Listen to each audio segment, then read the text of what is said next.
کیا وجہ ہے کہ پاکستان میں ڈائیورس ریٹ پڑھی لکھی فیملیز میں اتنا بڑھ گیا ہے؟ آئیے اس کی وجہ میں آپ کو اپنے ہاتھ سے بنائی ہوئی چھوٹی سی گندی سی ڈائیگرام سے بتاتا ہوں۔ جب ہم اپنے بچے کی شادی کرتے ہیں تو جس بہو کو ہم ڈھونڈتے ہیں، ہم چاہتے ہیں کہ یا تو وہ پروفیشنل ہو، ڈاکٹر ہو، انجینئر ہو۔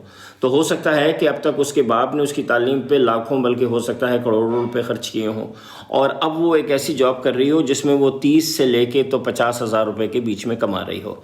اب جب یہ لڑکی شادی ہو کے گھر میں آتی ہے تو اس کے 2 رولز ہوتے ہیں، ایک ہوتا ہے اس کا ہسبینڈ اور دوسری ہوتی ہے اس کی جاب۔ 2 سال تقریباً گزرتے ہیں تو وہی بہو جو ہے وہ چینج ہو جاتی ہے ایک کس میں؟ ماں میں۔ اب اس کی پرائورٹی کیا ہو جاتی ہے؟ اس کا بچہ اور اس کی جاب، جہاں سے شاید اس وقت اب وہ ہزاروں نہیں بلکہ ممکن ہے لاکھوں کما رہی ہو، اور وہاں سے سٹریس لیول بھی اس کا بڑھ گیا ہے۔ تو اس کی کیپیسٹی اتنی ہی ہوتی ہے کہ وہ یا تو ایک تو بچے کی ٹیک کیئر کرے اور اپنی جاب کا سٹریس لے، اس کے پاس اپنے ہسبینڈ کے لیے کوئی ٹائم نہیں بچتا۔ اب کیا ہوتا ہے کہ یا تو ہسبینڈ کمپرومائز کر کے سائلنس اختیار کر لے، خاموشی، تو یا پھر سپریشن ہو جاتی ہے، جھگڑا بڑھتا ہے۔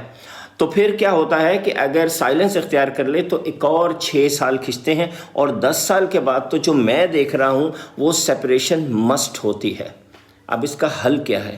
حل یہ ہے کہ ارلی ہی میرج میں ہم لوگ ایز اے فیملی سب لوگ یہ تہیہ کر لیں، یہ دیکھ لیں کہ جو بہو ہم لا رہے ہیں اس کی بیسک رسپانسبلٹی بچہ اور ہسبینڈ رکھنی ہے، یا بچہ اور جاب رکھنی ہے کہ جس میں ہسبینڈ اگنور ہو جائے۔